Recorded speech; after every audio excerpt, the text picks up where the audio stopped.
Nós vamos falar sobre antroposofia, a contribuição da antroposofia para o bioalinhamento. Como é que essa ciência tão rica conseguiu contribuir para a gente? Então, olha só, setênios. O que são setênios? Setênios é uma nomenclatura que foi dada para uma série de conjuntos de anos e eventos, né, dentro do estudo da antroposofia. Primeiramente, né, a antroposofia é uma ciência que foi estudada pelo um alemão chamado Rudolf Steiner. Foi desenvolvida né, por um cientista alemão chamado Rudolf Steiner. Uma das partes do estudo da antroposofia diz que a nossa vida ela é marcada por uma série de eventos que vão acontecendo em determinados períodos da nossa vida. Esses períodos são marcados, eles têm praticamente assim um calendário interno, né? Que de 7 em 7 anos acontecem vivências importantes na nossa vida para o nosso desenvolvimento. Mas a partir daí, cada vez que você fecha um ciclo, um setênio, você vai ingressar no novo setênio. E esse período entre um setênio e outro gera um processo de transformação. É um momento, digamos que relativamente tenso. Não é tenso porque é perigoso, não é tenso porque é nervoso, é tenso porque é um processo de transformação, e toda transformação traz uma novidade, é esse nível de tensão, tá? Se a gente tem vivências particulares de 7 em 7 anos, então nós temos lá o primeiro setênio, que é de 0 a 7 anos, segundo setênio, 7 a 14 anos, e terceiro setênio, 14 a 21 anos. Então vamos lá. Então nossa vida, ela passa por períodos que nós precisamos ter vivências importantes de 7 em 7 anos. Esses 7 em 7 anos são marcados por etapas do desenvolvimento, tá? Então tudo aquilo que a gente vive, por exemplo, 0 a 7 anos, é uma preparação, é uma parte da preparação para a vida. Na verdade, de 0 a 21 anos seria a preparação para a vida. Preparação para a vida. O que é preparação para a vida?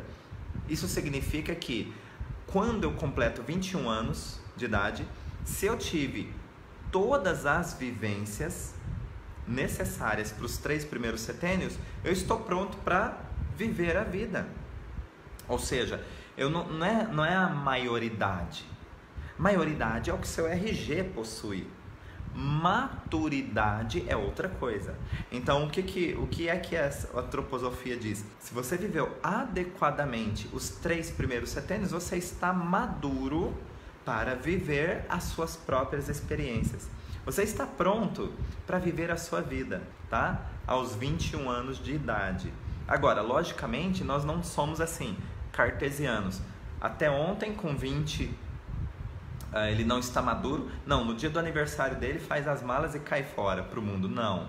Baseados, inclusive, nos estudos do Rudolf Steiner, da antroposofia, o pai da antroposofia.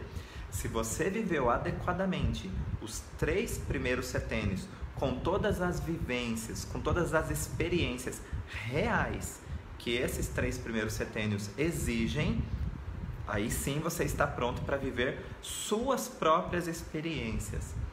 Você está maduro no sentido de eu não tenho experiência de vida. Eu não tenho ainda experiência de vida. Porém, eu tenho uma preparação para ter as minhas experiências. Vocês conseguem entender que é muito diferente? Porque a experiência de vida será a partir dos 21, tá? Serão os outros setênios. Eu não tenho experiência de vida, mas eu tenho maturidade para lidar com as minhas próprias experiências. Vamos falar então dos 3 primeiros setênios. Na verdade, eu sou apaixonado pelos 3 primeiros setênios. Eu gosto muito do que vem depois dos 21, mesmo porque eu já tenho mais de 21. Eu tô com 42, eu fiz já 2 vezes 21, os 3 primeiros setênios. Eu já me preparei para a vida e já preparei tudo de novo. Eu tô indo pro 7º setênio, meu Deus. Ô louco, o 7º setênio é número cabalístico, né? 7º setênio é muito cabalístico, ô louco. Fiquei até com medo agora. Bom, mas tá maravilhoso esse ano. Tá maravilhosa a entrada pro 7º setênio. Se eu de 0 a 7 estou vivendo o que uma criança de 0 a 7 tem que viver, isso é muito leve. Se eu de 7 a 14 anos estou vivendo o que uma criança de 7 a 14 anos tem que viver, é leve. E se torna leve, tudo aquilo que é leve é prazeroso, é fluido. E eu quero repetir, não tem peso, não tem esforço. Então, quais são as principais mensagens? Nossa, são maravilhosas. Eu acho que é por conta do encantamento de estar tendo filhos, essa questão de observar os setênios me ajuda muito a nortear na educação deles, na correção, como chamar a atenção, como corrigir, como... enfim, não é que a gente vai acertar sempre, mas a gente consegue ter um amparo quando a gente vai fazer algo, tomar uma atitude. Porque é muito sério ter filhos, é uma responsabilidade muito grande. Mas se você tem um norte, se você tem um embasamento que te deixa também leve, não é leve só para criança, é leve para você. É leve para você professor, é leve para você pai e mãe, é leve para você educador, é leve para você de qualquer âmbito, né? Então olha só, se é uma criança que é extremamente dependente, e até os 7 anos, aos 7 anos ela já toma banho sozinha, ela já se alimenta sozinha, ela tem os amiguinhos. Sim, é que nós estamos assim, já no extremo do setênio, já caindo para o próximo setênio. Mas, aos 7 anos nós ainda estamos ali no primeiro setênio, na transição entre o primeiro e o segundo. Mas nós temos já uma criança que corre, que anda, que faz esportes, que torce para algum time, que tem uma religião, que tem uma opinião, que tem preferências. Diferente daquele bebezinho que acabou de nascer, que já está fazendo parte do primeiro setênio. O que eu estou falando aqui? Em 7 anos muita coisa acontece. As experiências mais marcantes estão relacionadas a justamente isso tudo que eu falei. É necessário ter um ambiente que gere proteção, um ambiente que gere segurança, carinho, afeto, não falte alimento. Um ambiente onde a sobrevivência esteja garantida. Se essa criança tem essa dinâmica, olha só, 0 a 7 anos, eu tenho essa seguinte dinâmica aqui, ó. A criança recebe tudo. É essa dinâmica que eu tenho. Tudo é estímulo para essa criança. A criança aqui é uma esponjinha, um radar. Tudo ela percebe, tudo ela capta, tudo ela interage, querendo ou não. Então aqui ela tem um campo de absorção. Por que ela tem isso? Porque ela está iniciando, ela acabou de chegar nesse mundo. E se ela acabou de chegar nesse mundo, tudo se transforma em estímulo para ela.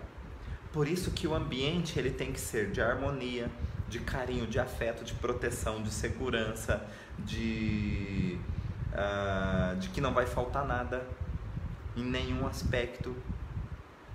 Então é esse receptor, tudo ela recebe, tudo ela recebe. Então se você grita com ela, ela recebe esse estímulo como um comportamento normal. Se você não oferece nada para ela, não oferece verdura, não oferece só carne, é um comportamento que para ela vai ser normal. E aí ela vai se espelhando em você.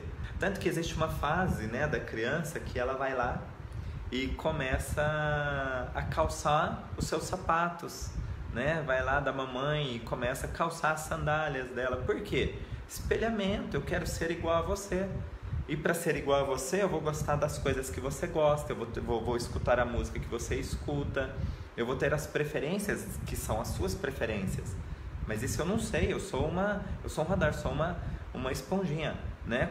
Cristiane Pisco, aprende por repetição, tá? Um espelhamento e repetição, tá? Ela repete o que o adulto faz. E assim é o que... Por isso que o ambiente escolar, se ele pudesse estar alinhado ao ambiente familiar, que se pudesse estar alinhado ao ambiente social, puxa, seria o ideal. seria o ideal. Pena que não é exatamente isso.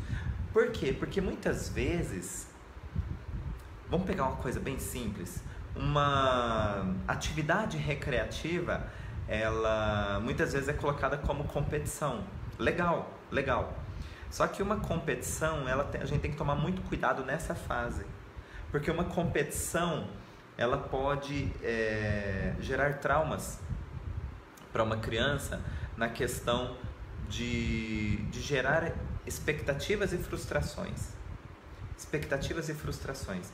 O ideal é que, se tudo estivesse alinhado, uma competição, você não tem um adversário, você tem um oponente. Oponente é diferente de adversário. Oponente significa que o outro defende os interesses dele e você defende o seu interesse. Qual que é o interesse? Ganhar. Mas adversário, outros sinônimos assim, são de que eu sou contra você e você é contra mim.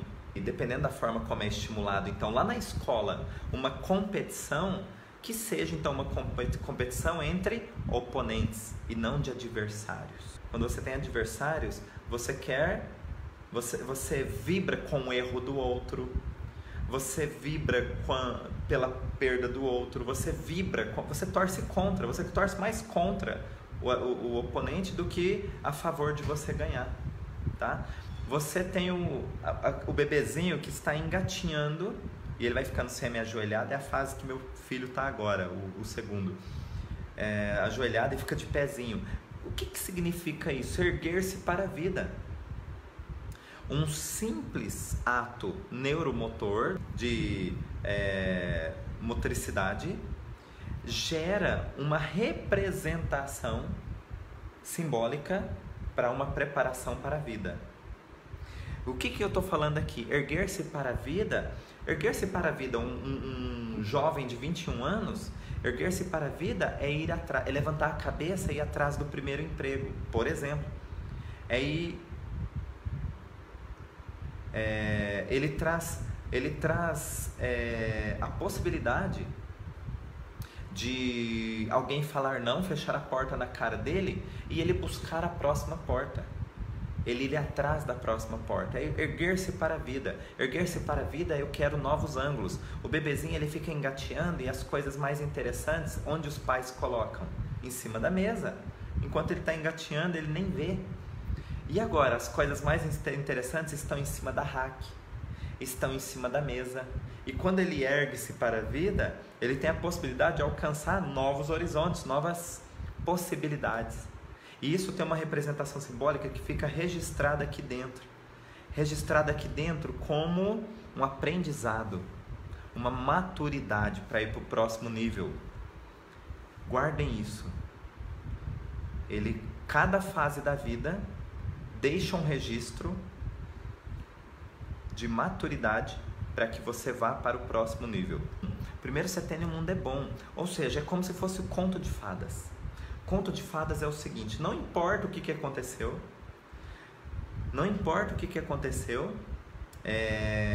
o primeiro setênio diz que conto de fadas, no final todos foram felizes para sempre. Então, teve uma frustração, teve uma situação desagradável, dos planos, enfim e tal, você vai ter que buscar criatividade suficiente para finalizar bem aquele dia. Por que conto de fadas que a gente fala? Conto de fadas sempre tem o vilão, sempre tem uma situação onde existe uma dor ali. E o que eu estou dizendo, uma dor pode ser uma frustração, uma decepção, vamos hoje ao parque, mas choveu, vamos para a piscina, mas não fez sol. Vamos passear, mas não tem ninguém na casa onde vocês foram visitar o amiguinho. O plano B, ele tem que estar aberto. Não precisa estar pronto, mas você precisa ter a criatividade aberta. Criatividade aberta que eu digo é assim: nossa, não deu certo, que chato, vamos voltar para casa. Não deu certo, o que nós podemos fazer para amenizar isso ou para tornar melhor ainda? Às vezes o plano B é melhor do que o A. Às vezes o que gerou uma frustração inicial será justamente a melhor coisa que aconteceu. Por quê? Às vezes o plano B, ele é melhor do que o A. Porque o plano A, porque olha só a oportunidade que você tem nas mãos, que legal. O plano A é algo previsível, planejado, elaborado, né? Por isso que gera uma expectativa. E o plano B? O plano B é uma surpresa que está guardada dentro de um baú de ouro. Por que assim? Porque é a surpresa. Olha, isso não deu certo, mas... E aí você tira o coelho da cartola. O plano B, por não ter sido planejado, o plano B, por não ter sido esperado, ele traz o efeito surpresa, o efeito uau. E é isso que o primeiro setênio pode nos propor. Qual é a mensagem principal? O mundo é bom. Essa é a mensagem que cria um dos pilares para a construção da construção de um ser humano maduro. Tá? Então, muito bem, muito bem. Gera também, é preciso gerar confiança, né? Gerar confiança. Como é que gera confiança? Já pensou, por exemplo, você chega na beira da piscina e seu filho está ali, você fala assim, filho pula, filho pula, filho pula. Aí o filho pula, você sai da frente. Você sai da frente. Que legal, que legal. Aí você sai da frente e diz o seguinte, que você fez aquilo que é para ele ganhar coragem, que é para ele aprender a nadar, que é para ele isso, que é pra... Tá, ele aprende a nadar, ele aprende a mergulhar, ele aprende muitas coisas. A única coisa que ele também aprende, que você esqueceu, é que ele não pode confiar em você, nem nas pessoas. Porque se o pai dele fez isso com ele, ele vai confiar em quem? Aí sabe o que acontece? Quando você vai lá para os 21 anos de idade, você não... Ou antes, né? Ou antes, na verdade. Você não tem namorado ou namorada, ou tem relacionamentos curtos. Por quê? Porque você não consegue confiar em ninguém. Quando você vai abrir o negócio, você não consegue ter sócios. Por quê? Porque você não consegue confiar em ninguém. Quando você vai dividir uma casa, você prefere morar sozinho. Por quê? Porque você não consegue confiar em ninguém. Então o que acontece? Por que isso? Porque o mundo não é bom. É essa mensagem que ficou. O elo de confiança foi quebrado do seu pai com você. Imagine o registro negativo que ficou. E o terceiro setênio? O terceiro setênio diz assim... e o desenho? Peraí, o desenho do segundo setênio dá para aproveitar aqui. Segundo setênio de 7 a... Vixe, agora tá difícil. Como é que eu faço o número 14? Não sei fazer o número 14 ao contrário. Deixa eu ver. Esse aqui? Não. É aqui.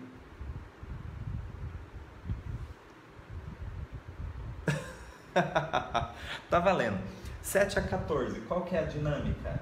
Olha só. Eu recebo estímulos.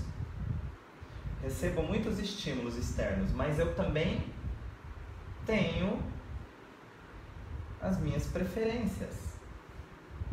Ok? Eu recebo, mas eu também dou. Então é assim, filho, vamos torcer pro Palmeiras? E às vezes ele vai querer torcer pro Santos. Ok? Ele começa já a ter opiniões próprias. Filho, vamos aprender a jogar futebol? E às vezes ele quer aprender música, né? E assim por diante. Por quê? É uma troca. É uma troca. Ele começa a se interessar também pelo mundo, pelo encantamento do mundo. O mundo dele deixa de ser somente a caixinha que é pai e mãe e irmãos.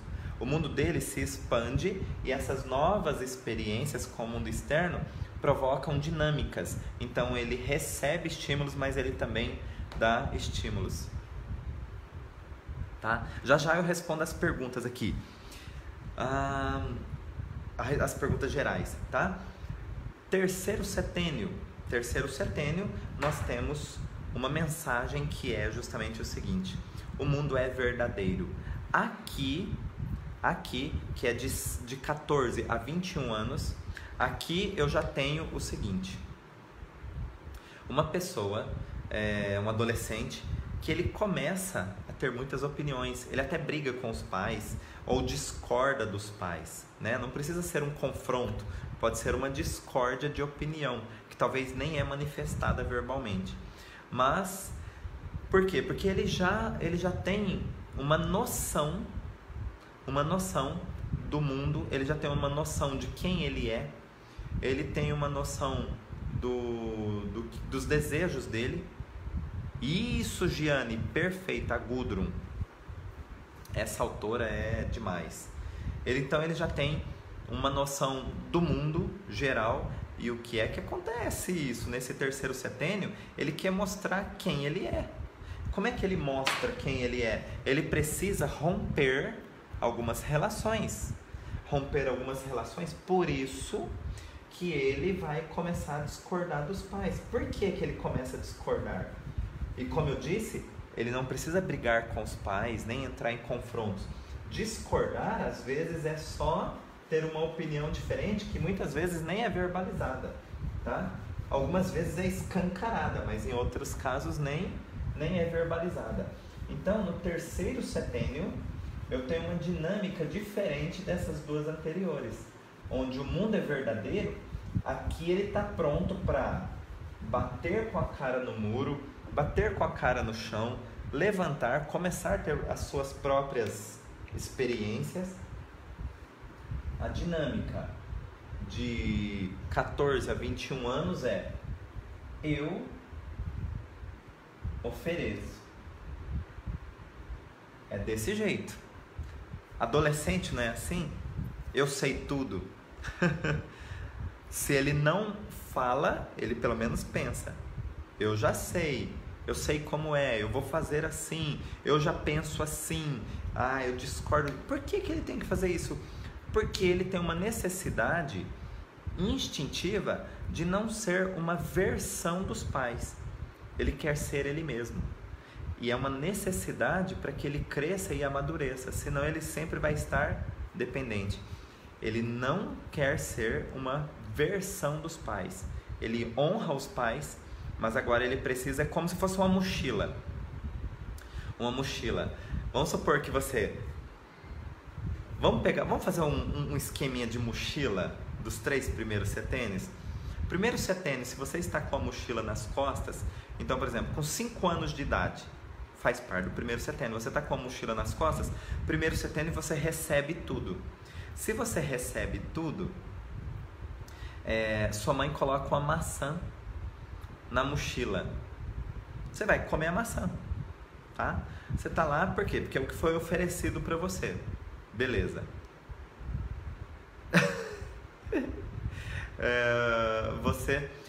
É o que está sendo oferecido.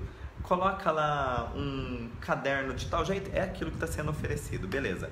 Segundo setênio, você recebe, mas você também dá. E você o que é dar? Você começa a ter as preferências.